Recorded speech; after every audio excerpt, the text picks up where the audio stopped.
Nick here from Tabletop Duo with more Dark Souls the board game, and today we'll be doing the unboxing and the review of the Gaping Dragon, checking out the expansion components, the boss behavior cards, talking about the custom elements that this mega boss has, as well as 3 things we liked and the 3 things we didn't like about this mega boss expansion.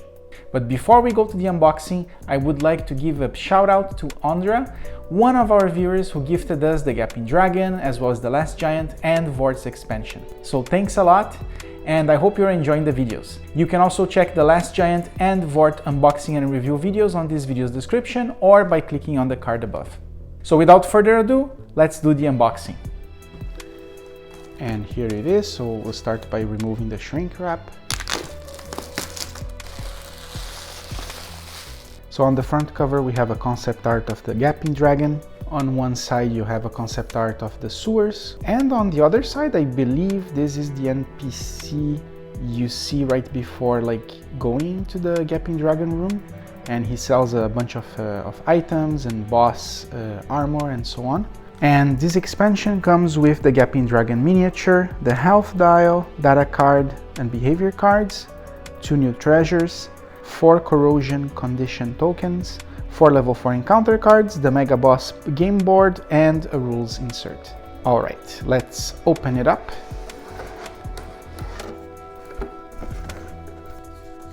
So here we have the rules insert. It seems that for this mega boss we're gonna have to assemble the wings.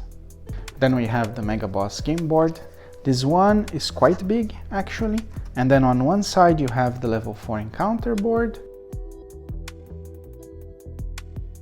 And on the other side you have the mega boss board. Then we have this sponge board with the corrosion tokens and also the health dial. So the Gaping Dragon has 46 health points and heats up at 26. And here we have the 4 corrosion tokens. Now for the first pack of cards, we have as usual the data card and the instructions on the other 4 languages. So we have 9 behavior cards, 4 heat up cards, and this special card called Crawling Charge. We're gonna see them in details and what they do on the review. And then we have the 4 level 4 encounter cards. As usual, there are 2 cards have the use of other expansions. So for this one we have the Invader, and from the Phantoms then we have also the Explorers, and we have Dark Root. Now for the small pack of cards, we have the Dragon King Great Axe and the Blighttown Key. And then you have the same items in the other 4 languages. Just a quick note before we go to the miniature. As you can see here on the insert, there is enough space to fit with all the cards and the components. One warning though is that it doesn't fit if you use card sleeves. Now for the miniature, so we need to assemble it. It comes with 3 wings. Oh, 4 wings actually. 4. The tail and 2 arms. Now I'm gonna assemble to show it fully assembled.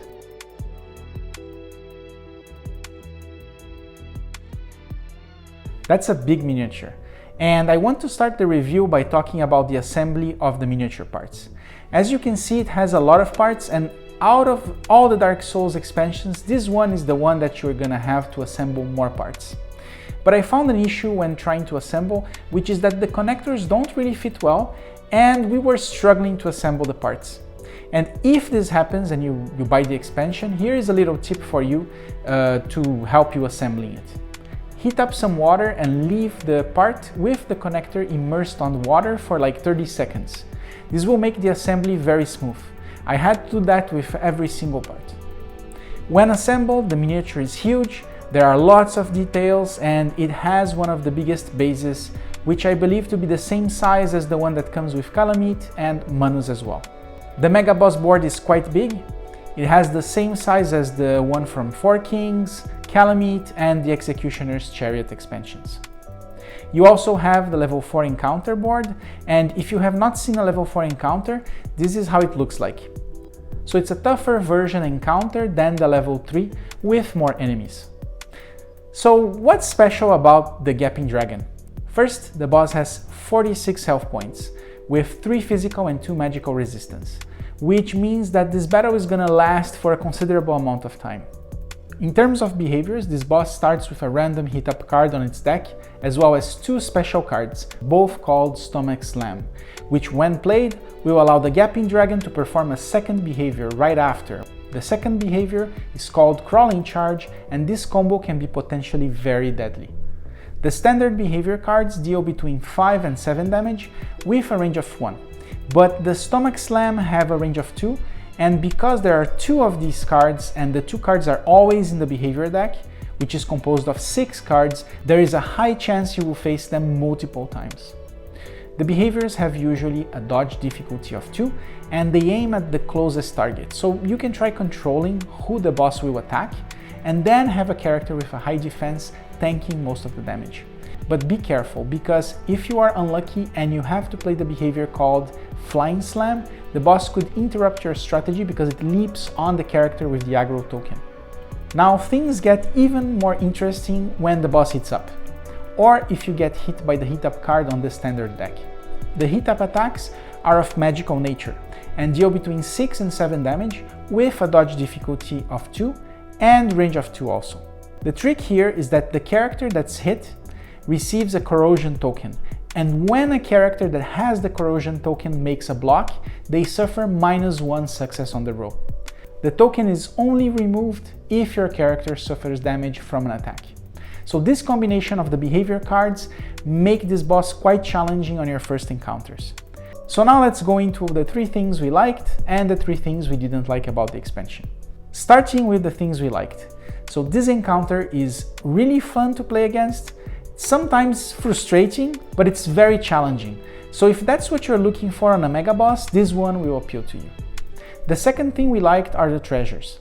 The Blighttown key allows you to look at face-down encounter cards, which is somewhat interesting if you're playing a long campaign with multiple mega bosses. And then we have the Dragon King Great Axe, which is a 2-handed axe that deals 2 orange dice damage, hitting all enemies on the node, in exchange for 1 stamina. It also has 1 orange dice for magic resistance, which is kinda cool. And the last thing we liked is a particular level 4 encounter that has an invader and uses some enemies of the Explorers expansion. I like the mix of the 2 expansions, and this encounter becomes somewhat special because of the combination. So now let's talk about the things we didn't like. And the first one is the miniature. First, because of the complexity of the assembly, and if someone buys it and doesn't know about the hot water trick, the assembly will become quite frustrating. This particular point, as you can see, it's not really bad, but I think it's important mentioning. The second one is also related to the miniature, which is the fact that once assembled, that miniature doesn't fit inside the box. So you will have to find a place to keep the miniature, and because the miniature is quite big, it's gonna take a lot of space. This is very important, especially if you have painted your miniatures, and forcing the remover of the parts will actually damage the painting.